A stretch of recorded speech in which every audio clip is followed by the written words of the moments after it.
I never liked fog. It hides everything. Shadows stretch in strange directions, streets turn into mazes, and every sound becomes a warning.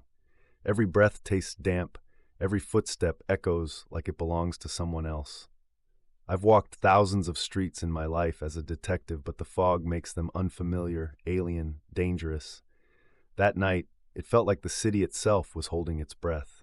I should have stayed home. I should have told the dispatcher I was off duty, but some instincts don't listen to reason. When I got the call, a chill ran through me that had nothing to do with the weather. Another body, corner of 9th and Pine. Same MO as the last two, same staging, same silence, same calculated cruelty. I pulled my coat tighter, leather stiff, rain still soaking the collar, boots hitting wet asphalt, hollow thuds. My breath fogged in front of me as I walked. The city was quiet, too quiet. Even the hum of distant traffic seemed muted, swallowed by the mist. Streetlights struggled against the haze, casting halos that barely penetrated the gray. Every shadow became alive, stretching, shifting, threatening. By the time I reached the scene, uniformed officers had already cordoned off the area. Yellow tape flapped in the fog like a warning flag. The body lay beneath a flickering street lamp.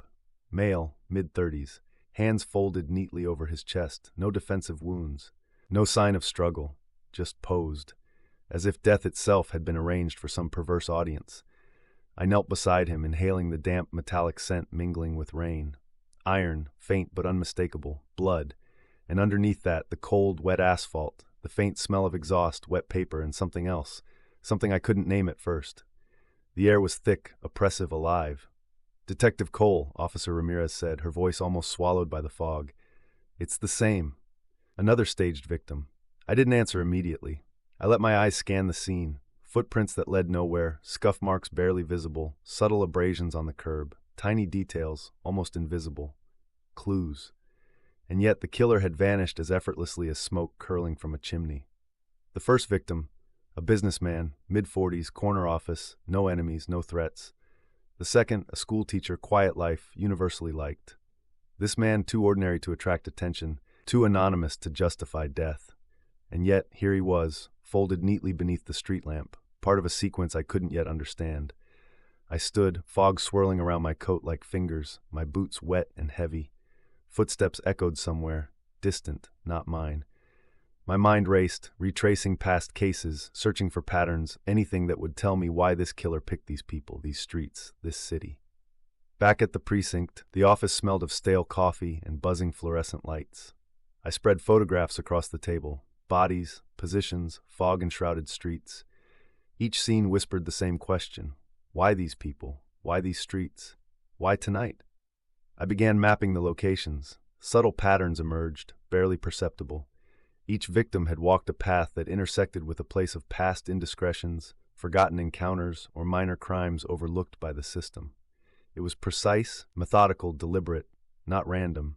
This wasn't chaos. This was art, twisted, perverse, calculated.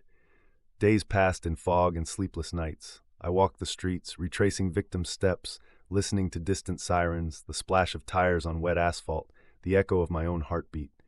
Every alleyway felt alive, every shadow a threat. Witnesses were scarce and their accounts conflicting. One saw a tall man, coat long, face hidden in the fog. Another heard footsteps that didn't belong. Contradictions everywhere, yet a pattern slowly emerged in my mind. Then it happened. A small clue, almost lost in the rain, a folded note under the latest victim. 3 words scrawled in careful handwriting, "You see me." I felt it in my stomach. This wasn't random. This wasn't just murder. This was personal. He wanted me to follow, to understand, to be a participant in the narrative he had meticulously written over weeks, months, possibly years.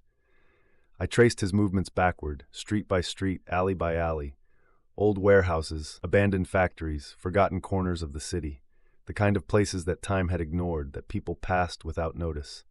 He had been patient, leaving only the faintest traces, invisible to anyone who wasn't looking. One night I followed a lead. Fog so thick it swallowed the street entirely. Footsteps echoed behind me. I spun. Nothing. Just shadows, mist, silence. Then movement. A shape detaching itself from the gray. Tall, deliberate, coat flowing like smoke. My pulse surged. I ran. The alley swallowed us, and there he was, watching. Calm, still, almost too composed, like he had been expecting me. "Detective Cole," he said, voice low, amused, carrying over the fog. "You finally found me." Shock slammed into me. Movements, the knowledge, the meticulous signature. I knew this killer. Or rather, I had known him once. A former colleague, presumed dead after a botched sting years ago. Everyone thought he was gone, and yet he was back. I raised my gun. Fog made it unreal, distant, like I was watching someone else confront him. His eyes glinted from the shadows, confident, untouchable. "You see what I see," he said. "Every foggy night, the city breathes, and I bring clarity. Don't you want to understand?" At that moment, I realized the hunt wasn't just about stopping him. It was about confronting every failure, every blind spot, every overlooked detail in my past. Every foggy night was a mirror, and I was forced to look. The night lingered long after he disappeared into the fog. I stayed in that alley, gun raised, heart pounding, fog curling around my legs like smoke. Every instinct screamed, "Follow," but he was gone. Just shadows, just mist, just the echo of his voice hanging in the cold air. I walked back to my car slowly, boots splashing in puddles, coat soaked through, teeth chattering. The city was quiet now, but I knew it was a fragile quiet. The killer had walked these streets before, and he would walk them again, and I would be there, chasing shadows, always one step behind. Back at the precinct, I sat at my desk with the note still in my hand. "You see me." 3 words, soaked through with rain, but precise, deliberate. No mistakes. He was taunting me, daring me to find him. But more than that, he was teaching me something. Something I hadn't realized about the streets I thought I knew. I spread out the case files, the grids, the maps. 3 victims so far. Patterns emerged, subtle but undeniable. Each location had a history, a near accident, a minor crime, a witness overlooked. He wasn't killing randomly. He was rewriting the city through his victims, creating a narrative only he understood, and I was supposed to decode it. I started interviews the next morning. First, neighbors near the last crime scene.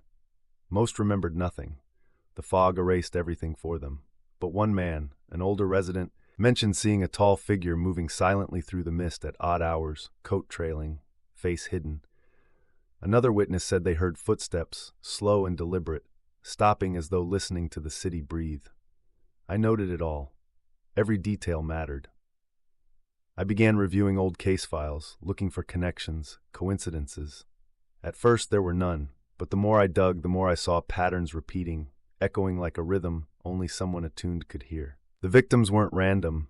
The streets weren't random. Everything had purpose. Sleep became impossible. I wandered the foggy streets at night, retracing paths, listening to the city. Every sound, footsteps, dripping water, distant sirens could have been him. Every shadow a threat. My apartment became a war room. Maps, photographs, sticky notes with scribbles and arrows, pins connecting streets and alleys. Patterns emerged, disappeared, shifted. He was smarter than I'd imagined. Patient, meticulous, almost theatrical in his execution.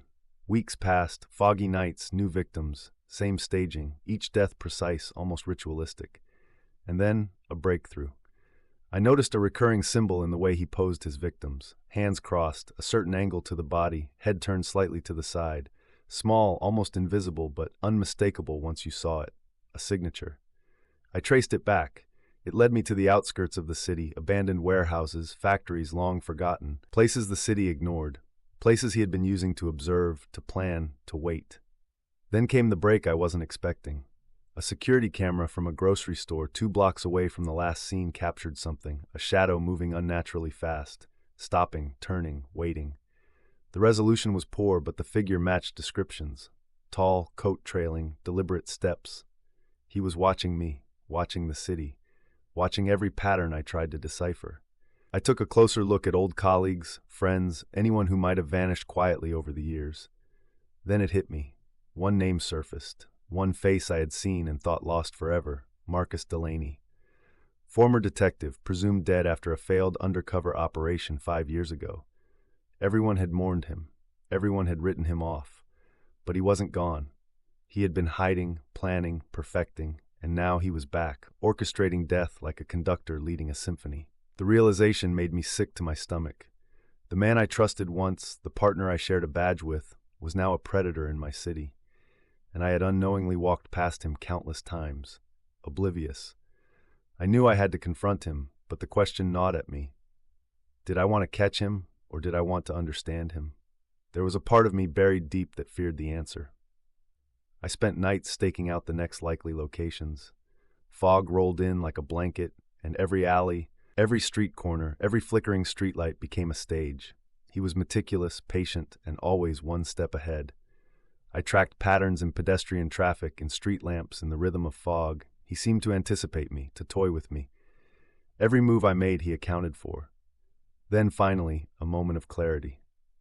A witness, a delivery driver, saw a reflection in a window, a tall figure pausing, adjusting a victim's coat, checking angles as if composing a photograph. He wasn't just killing, he was staging art, a gallery of death in the fog. I realized the enormity of it. Every night, every foggy street, every death was a statement, and I had been missing the message until now. The city had become a chessboard, and I was playing against someone who had mastered every rule, every move, every nuance. He was brilliant, methodical, terrifyingly intimate with the city itself, and I was running out of time. I remember standing on a bridge one night, fog rolling beneath me like a river of gray. I could see the streets below, empty and silent, and yet I knew he was there, somewhere, watching, waiting, perfectly patient. The first time I felt fear, not for myself but for the innocent lives I had failed to protect. And then the twist hit me with a cold certainty. This wasn't just about the city, it was about me. Every pattern, every victim, every staged body, it was a mirror of my own mistakes, my own failures, my own blind spots. He wasn't just hunting the city, he was hunting me. The next morning, I returned to the precinct with the fog still clinging stubbornly to the city like a bad memory. The office smelled of stale coffee and paper, buzzing fluorescent lights overhead that never seemed to turn off. I spread the maps across my desk again, over and over, connecting streets, alleys, and sidewalks, looking for a pattern I was only beginning to understand. Officer Ramirez was already there, waiting with a grim look. She didn't need to speak. I could see it in her eyes, the same fear I felt, the same questions that didn't have answers yet. I started pulling witnesses, neighbors, delivery drivers, anyone who might have noticed something unusual during those foggy nights. Most of them remembered nothing. Fog erased memory as efficiently as it hid the killer. But a few, one or two, gave fragments. A coat trailing like smoke, footsteps too deliberate to belong to anyone human, the faint gleam of something reflecting streetlights. I scribbled notes. Every word mattered. Every hesitation, every pause in their stories could be a clue. And slowly, patterns emerged. The killer didn't just pick victims randomly. He chose them carefully, each connected to a small, forgotten event, something most of the city had moved on from. But to him, these were markers, milestones, the foundation of some larger plan I couldn't yet see. I reviewed old case files, re-examined years-old disappearances, and then it hit me. Marcus Delaney, former detective, presumed dead after the failed undercover operation in Eastbridge 5 years ago. Everyone had mourned him. Everyone had believed the story of his death, but he had never died. Not really. He had vanished, and now he was back. I felt a cold twist in my gut. Knowing him, knowing his mind, this wasn't random murder. This was methodical, personal, almost ritualistic. Each body, each pose, each foggy street was part of a larger statement, a message only he understood. And somehow he was daring me to follow him, to see it, to decipher it. I spent nights staking out likely locations. Fog rolled in like a living thing, thick and suffocating, curling around streetlights and melting into shadows. Every alley, every corner, every building became a possible stage. I watched, listened, waited, and slowly I began to notice patterns in his timing, his choice of locations, the rhythm of his movements. Then I got lucky, or unlucky, depending on how you look at it. A delivery driver, terrified, called in a report. He had seen a tall figure adjusting a victim's coat, pausing, checking angles, as if composing a photograph. The killer wasn't just killing, he was creating. Art in death. A gallery of fog and shadows. I could feel the weight of it pressing down on me. Every night, the fog, the streets, the bodies, it was a message. And now I understood. It wasn't about the victims alone. It was about me. Every failure, every mistake in my past investigations, every case I had overlooked, he was holding me accountable in his own terrifying way. Pressure from the department didn't help. My captain wanted results. "Detective Cole, we need someone caught. The city is panicking. You need answers," he said, but he didn't understand. This wasn't about rushing. This wasn't about arrests. This was chess, not checkers.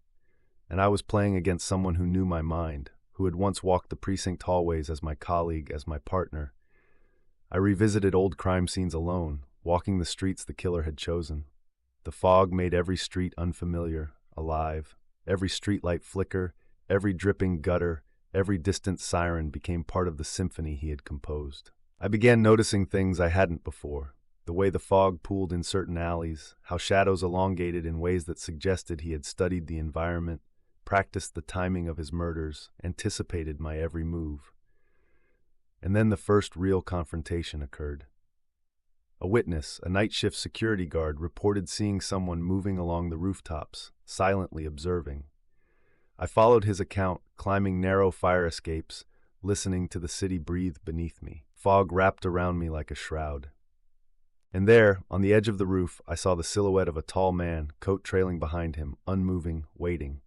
I called out, but he didn't move, didn't respond, just stood there, calm, silent, like he had all the time in the world. My pulse pounded. My gun felt heavy in my hand. The city below us, drowned in fog, seemed unreal. Then he spoke. Just a single sentence, calm, deliberate. "Detective Cole, you're learning. Slowly, but you're seeing." I froze. His voice, the tone, the cadence, the memory, it was him, Marcus Delaney, alive, watching, playing his game with a precision only he could command. And in that instant, I understood the enormity of what I was up against. This wasn't just a killer on the loose. This was someone who had studied me, anticipated me, challenged me. He wasn't just claiming victims. He was claiming my attention, my guilt, my history.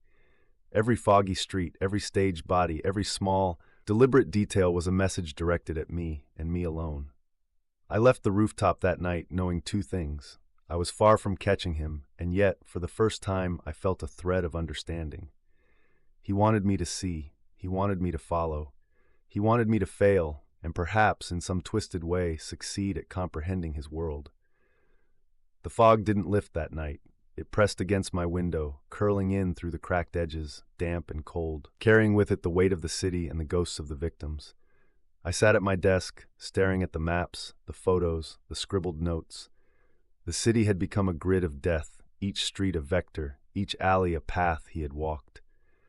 I called in every witness again, revisiting statements, comparing timelines, cross-referencing minor details that others dismissed. A janitor remembered seeing a figure linger too long in the stairwell, hands tucked into the pockets of a long coat. A bartender noted a man sitting at the end of the bar, watching the fog roll across the street, leaving as quietly as he arrived. Small things, tiny, insignificant things, but to someone paying attention, they were breadcrumbs. I found myself going over every interaction with Marcus from years ago, replaying every conversation, every detail, every disagreement. There had been warning signs, subtle, almost imperceptible. He had always been meticulous, obsessive, a mind that thrived on patterns and control.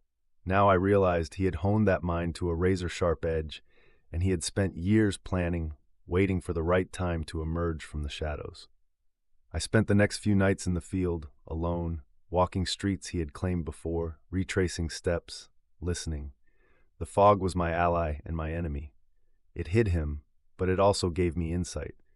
I began noticing the rhythms of his hunts, which streets he favored, how he approached his victims, how he used the city's architecture to his advantage. He wasn't just a killer. He was a predator, stalking the city itself.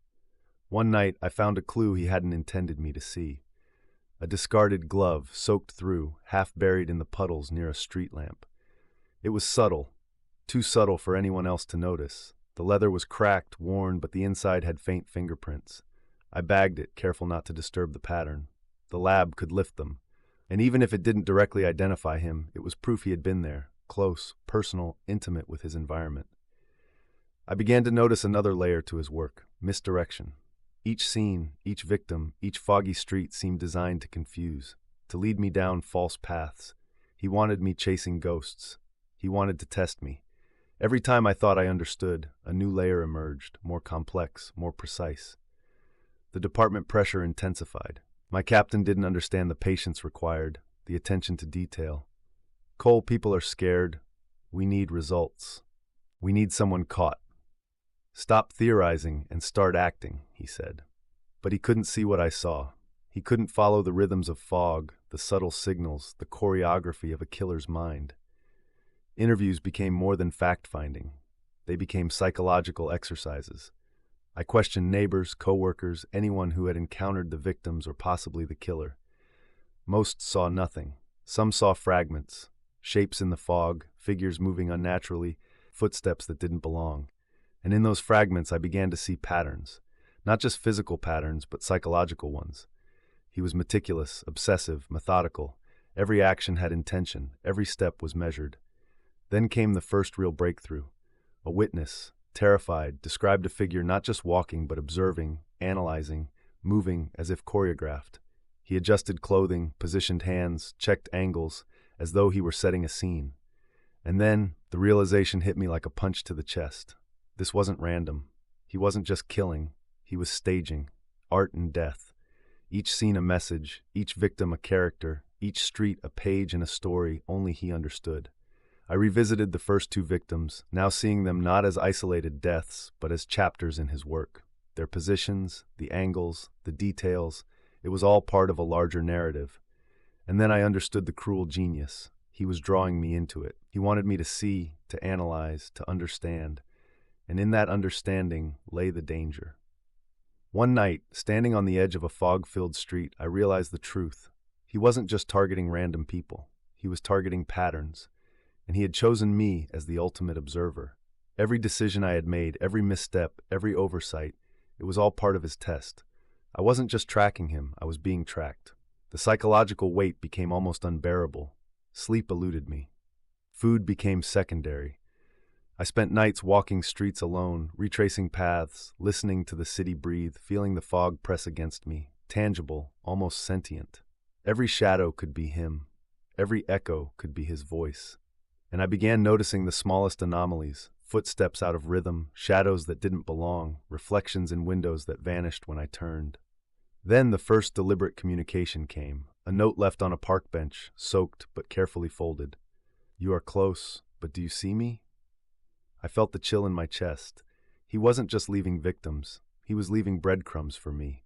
He wanted engagement, a dialogue, a game. And I realized that I had no choice but to play, to follow, to anticipate. The hunt had evolved. It was no longer about catching a killer in the traditional sense. It was about understanding him, about matching his intellect, his patience, his obsession. And I understood now that if I failed, the city and I would pay.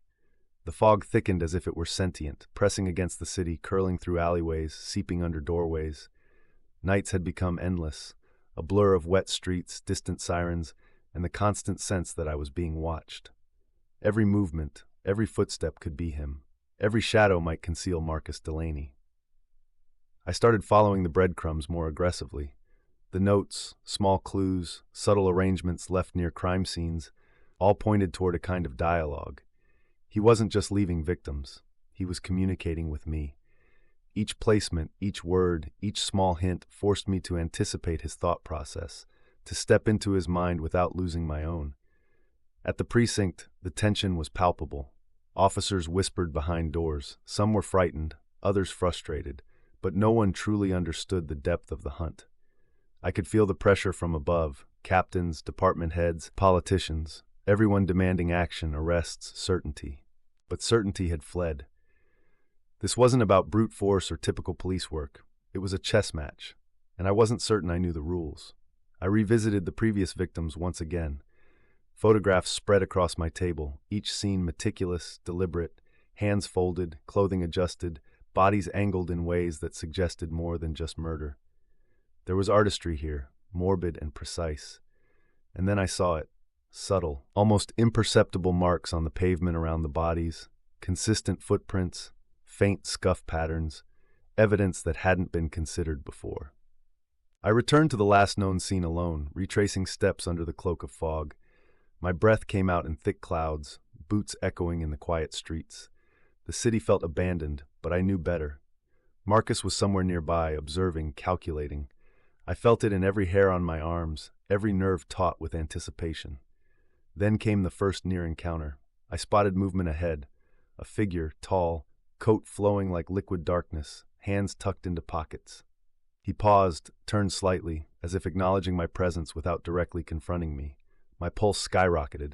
I raised my gun, but he vanished into the fog before I could close the distance. It was infuriating, exhilarating, terrifying. He was teasing me, testing me, daring me to follow, to understand, to anticipate. And I knew then that this game wasn't just about the victims. It was about me. Every failure I'd ever had, every mistake, every lapse in judgment, it was all a message. I intensified the investigation. Every lead, no matter how small, became critical. I reviewed security footage across the city, checking alleys, rooftops, side streets. I interviewed anyone who might have seen something out of the ordinary. Delivery drivers, night shift workers, pedestrians caught in the fog. Each account was a puzzle piece, and slowly I began to assemble a larger picture. It was during one of these interviews that I first saw the magnitude of his obsession. A witness, a late-night store clerk, described a man standing in the mist for hours, watching the street, adjusting his coat, seemingly rehearsing each movement. The clerk hadn't realized at the time that he had witnessed Marcus preparing his next crime, choreographing it as meticulously as a play. I felt a chill. That was the moment I realized how intimate his knowledge of the city was. He wasn't just a killer. He was a predator who had studied the urban landscape, memorized routines, anticipated patterns, and manipulated every detail to his advantage. At home, I barely slept. The fog seemed to infiltrate my apartment, settling in corners, seeping under doors. I dreamed of the streets, of shadows moving with deliberate intent, of bodies posed in impossible perfection. Each dream a rehearsal for the next encounter, each nightmare a lesson I hadn't yet learned. And then the first major clue appeared. A witness, a man walking home from a late shift, noticed a reflection in a shop window. A figure paused, bent over a body, adjusting it as if positioning it for display. The reflection, fleeting, barely captured, revealed a scar along his jawline. Subtle, but unmistakable. Marcus Delaney, alive, and closer than I had realized. The revelation hit me like a hammer. He had been right there, moving through the city, choreographing his art, and I had been oblivious. Every foggy night, every street, every victim. It had all been part of his design, a silent, mocking conversation with me. I began to prepare for the inevitable confrontation. I studied his past, his habits, his methods. Every detail from his history as a detective, every psychological profile, every prior mistake. It all became a tool for understanding him. And slowly I began to anticipate his moves, to predict his patterns, to feel the rhythm of his mind. But he was always one step ahead, always. And the closer I got to understanding, the more dangerous it became. Every discovery, every clue, every insight drew me deeper into his world, a world of fog, shadows, and meticulously crafted death. I realized then that this case wasn't about catching him. It was about surviving him, about keeping my own mind intact while navigating his labyrinth of obsession. Every foggy street, every shadowed alley, every staged body, he was teaching me, taunting me, testing me, and I had no choice but to play along. The city felt different now. Not because the streets had changed, but because I had. Every foggy night, every shadow, every distant echo of movement pressed on me, reminding me that Marcus Delaney was always watching, always anticipating. The air was thicker now, heavy with expectation, and every light seemed to flicker with purpose, as if signaling him, guiding him, mocking me. I began noticing details that I had overlooked before, patterns in the fog itself. How it gathered in certain alleys, how the wind carried sound in particular ways, how reflections in windows created illusions, concealing him until the very last second. I realized he wasn't just manipulating victims, he was manipulating me, the environment, the city. Every step I took, every corner I turned, he had calculated. The first interviews with family members of the victims revealed little, but one conversation shook me. The sister of the second victim hesitated before answering. She mentioned that her brother had recently been investigating something he hadn't told anyone about. A company, a set of transactions, obscure but potentially illegal. She hadn't known much, only that he'd been concerned. And that concern, she said quietly, might have made him visible to someone who watches closely. I leaned back in my chair, exhaling slowly, letting the words sink in. That was the first thread connecting the victims, not random lives snatched from the fog, but lives intersecting in ways I hadn't considered. Marcus wasn't killing at random, he was curating. Each victim had been part of a subtle narrative, a sequence of events, a chain of actions leading to his ultimate story. I revisited the locations late at night, alone, fog clinging to my coat, boots splashing through puddles, breath rising in thick clouds. Every alley, every street lamp, every shadow became a potential theater. I retraced Marcus's movements as best I could, studying angles, reflections, escape routes, and hiding places. It was exhausting but necessary. Every detail mattered. Every misstep could cost a life, or my own. And then the twist hit me. While examining city records, I discovered something that froze my blood. All 3 victims had visited the same small, private law office within the past 6 months, not for ordinary business, but for the same obscure, high-stakes case, a corporate embezzlement scheme that involved a small circle of employees and 1 law firm partner. A man who had vanished years ago, Marcus's case partner during his undercover assignment. The connection was subtle, almost invisible but undeniable. I realized then that Marcus's killings weren't just art, they weren't just taunts. They were revenge. Not on random citizens, not even on me alone. He had been orchestrating punishment for everyone connected to a single betrayal, a single failure that had gone unnoticed, a secret the city had buried. And somehow, through all this, I had been complicit by my ignorance. The pressure from the department was mounting. My captain wanted action, wanted arrests, wanted headlines. I had to balance patience with urgency. Every move I made, I had to predict how Marcus would respond. Every lead I chased, every witness I spoke with, I had to anticipate traps. And then came the encounter that changed everything. I followed a lead to an abandoned warehouse near the river. Fog thick around me, water dripping from the roof, the distant hum of the city barely audible. I entered slowly, flashlight cutting through the mist, every shadow a potential threat. I found evidence of his presence immediately. Footprints, subtle marks on the walls, a piece of fabric snagged on a nail. And then I heard it, a soft whisper. Low, deliberate. "You're closer than I expected," I froze, voice familiar, calm, calculated. I returned to the warehouse one night, hoping to catch another glimpse, to feel his presence again. The place was empty, but the evidence remained. Maps, notes, photographs, tiny symbols marking sequences, streets, and alleys.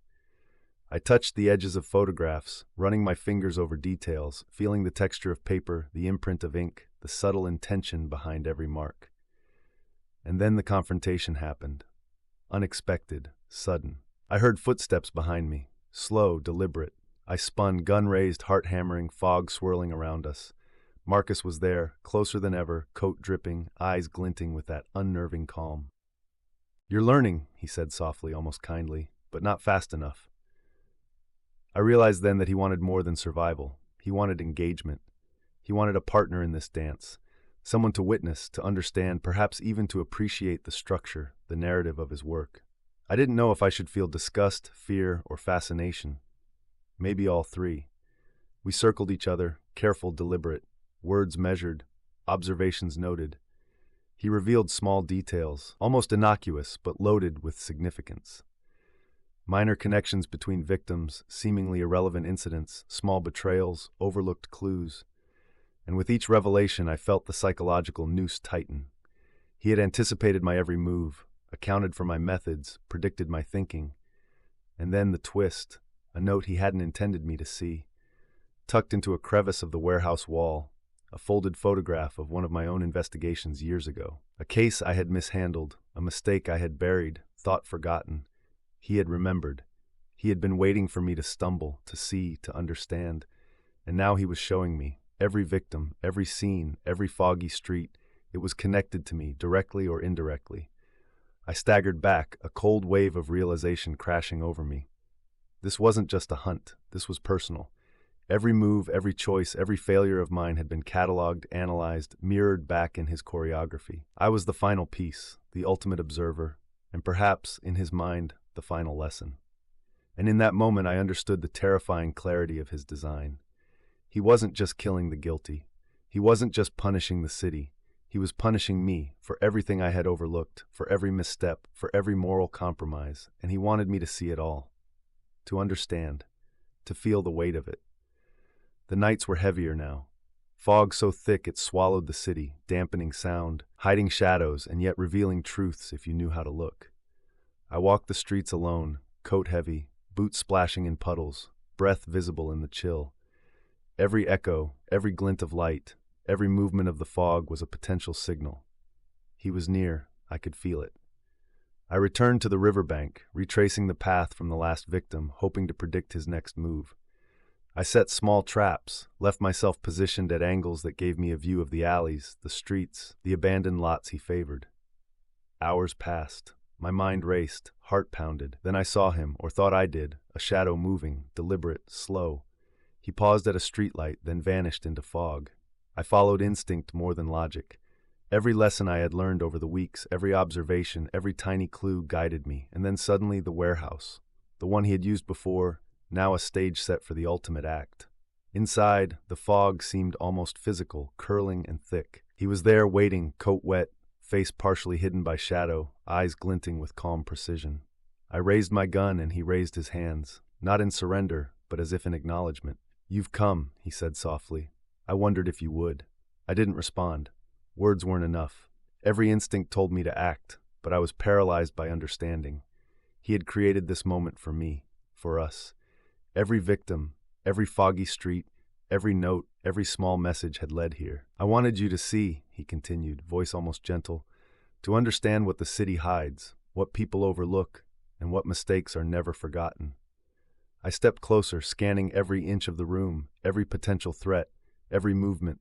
The fog wrapped around us like a shroud, damp, cold, alive. I felt the weight of every life he had taken, every message he had left, every subtle test he had designed. Then he smiled faintly, almost kindly. "You know why they had to die," he said. "You understand, don't you?" I did, not because he told me, but because I saw it. The victims, the connections, the betrayals, the overlooked truths, they all led to this moment. Every action had been deliberate, every death a mirror to my failures and to the failures of the system we both had once served. I felt rage, horror, exhaustion, and something darker, fascination. The precision, the logic, the artistry, twisted, perverse but undeniable. And I realized I had been chasing him, but he had been chasing me all along. He stepped closer, and in that instant I saw a final clue, a small symbol on the floor, almost imperceptible, a mark that tied all the previous scenes together. It was his signature, his message, his design. And I understood what it meant.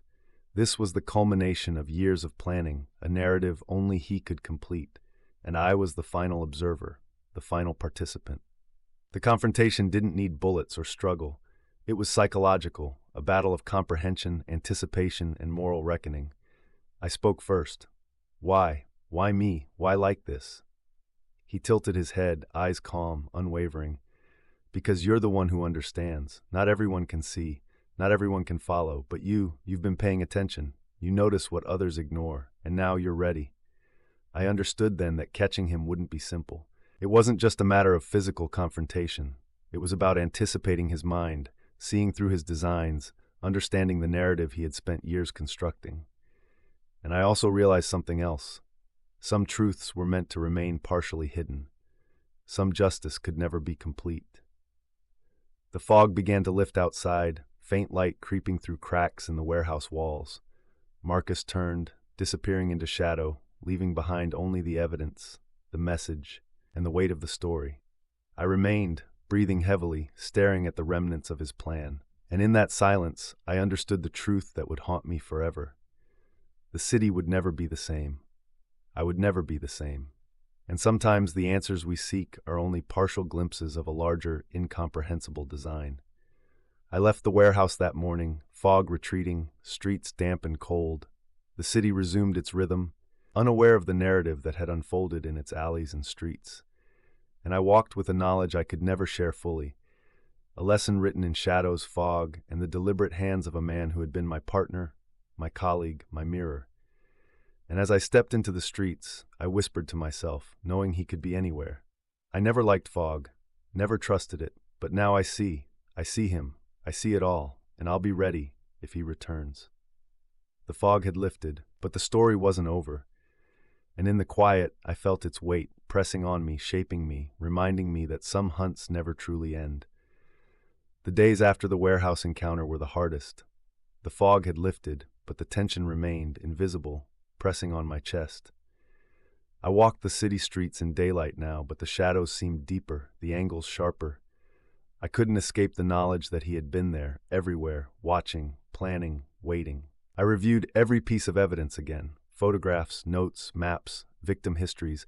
Each detail formed a lattice of intent, connecting lives, choices, and failures in ways that were impossible to ignore. I realized Marcus hadn't just been killing. He had been orchestrating a lesson, a brutal, unforgiving curriculum designed to teach me about observation, patience, and the consequences of oversight. And then I found it, the final thread I hadn't considered. One of the victims had a connection to me personally, a minor one, buried in old case files. A small, seemingly trivial interaction I had overlooked years ago. That tiny mistake, buried in my memory, had set off a chain of events leading to this moment. Marcus had known, had remembered, had used it as part of his design. I understood then that the story wasn't just about him, or even the victims. It was about me, about the mistakes I had made, the people I had failed to protect, the truths I had ignored. And in that realization, the weight of guilt, responsibility, and obsession pressed down like the fog itself. I returned to the riverbank where the last body had been found. Fog drifted in again, subtle this time, a reminder that the city never truly let go. I walked slowly, boots echoing in the quiet, scanning the shadows, imagining his presence just out of sight. And I realized something else. He had set me up to see, to understand, to learn. But he had also ensured I would never fully escape. The hunt, the pattern, the narrative, these would haunt me for the rest of my life. Then the call came.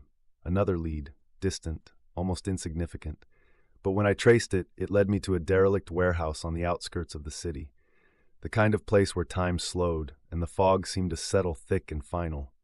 I approached cautiously, heart pounding, mind calculating every possible scenario. Inside, the space was empty, almost. A single photograph lay on a table, illuminated by a shaft of light from a broken window.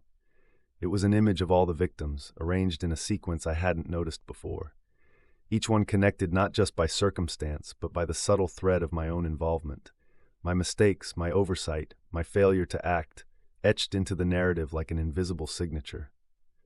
And then a note, folded precisely, written in his careful script. You see now, don't you? The city, the people, the choices. You are part of the story, Cole, always part of the story. I sank to the floor, fog seeping in through broken panes, cold and damp against my skin. I had been chasing him, analyzing him, anticipating him, but he had been shaping me all along, forcing me to confront truths I wasn't ready to face. And in that moment, I understood the final lesson. Some hunts are never truly over. Some stories never conclude neatly. Some truths are too heavy to bear fully. I left the warehouse as dawn broke, fog lifting again, city returning to its ordinary rhythm. And yet, I knew the story would remain. I would carry it with me forever. The precision, the obsession, the cruelty, and the insight. Marcus Delaney had vanished again, leaving only his design, his narrative, and the reminder that the line between hunter and hunted is thinner than we think. And in the quiet, I whispered to myself, I never liked fog, never trusted it. But now I understand. I see the patterns, the people, the stories woven in the mist. And I'll be ready, if he ever returns. Some hunts never truly end. Some stories linger in the fog, shaping those who dare to follow too closely. And for me, this story would linger forever, etched in memory, in shadow, in the spaces between what was done and what could never be undone. Weeks passed, but the city never felt the same. The fog came and went, a reminder that the world I had known had been subtly rewritten. I returned to the precinct, to old files and familiar offices, but the air felt different, thicker, heavier, charged with the memory of Marcus Delaney. Some of the officers whispered about him in passing, but no one truly understood. And I didn't correct them. There were some things better left unspoken. I spent those weeks retracing every move, reviewing every clue, every photograph, every footprint, every scuff mark I had once overlooked. The deeper I dug, the more I realized the sheer scope of his design. He hadn't just killed. He hadn't just punished. He had curated a living, breathing narrative, a story in which I was both observer and participant. And in that realization, I felt something I hadn't expected, a grudging respect, terrifying as it was. Then, one night, the call came. A witness, trembling, claiming to have seen him. A fleeting shadow near the docks, a man matching his description, moving with calculated calm. I followed, heart hammering, fog curling around my boots like tendrils of memory. Every step brought the past rushing back. The warehouse, the riverbank, the staged bodies, the notes, the reflections, the lessons. I reached the dock where the witness had pointed. Fog hung low over the water, silence pressing against my eardrums. And then I saw him, or thought I did, a silhouette standing at the edge, staring out into the river. My breath caught. I called his name. Nothing. The silhouette didn't move. I approached cautiously, gun drawn, senses sharpened, and then it vanished. No footsteps, no splash, nothing. Just fog. I realized then the final truth. Marcus Delaney had never needed to be caught. His story wasn't about arrest or punishment. It was about presence, influence, inevitability. He had orchestrated events, taught lessons, left trails, and vanished. And in doing so, he had ensured that I, and anyone who tried to follow, would never forget him. The city resumed its rhythm, but I carried the weight. Every foggy night, every shadowed alley, every quiet street reminded me that the story hadn't ended. It had simply changed form. Marcus was still out there somewhere, watching, planning, waiting, and I would never stop searching, never stop learning, never stop remembering. I lit a cigarette, letting the smoke curl into the chill of the night. Fog drifted across the water, obscuring the lights of the city. I inhaled slowly, exhaling, feeling the weight of all I had seen, all I had learned, and all I had failed to prevent. I never liked fog, I whispered to myself, voice low, almost lost in the mist. Never trusted it, but now I see. I see the patterns, the stories, the people hidden in it, and I'll be ready if he ever returns. Some hunts never truly end. Some predators never truly disappear. Some stories once written linger in the shadows, shaping the lives of those who dared to follow too closely. I walked away from the dock, boots wet, coat heavy, fog settling back into the city like a living thing. And as I disappeared into the morning light, I knew one thing with certainty. The night walker had left his mark. Not just on the city, not just on the victims, but on me. And that mark would never fade. The fog lifted, but the story remained. Always.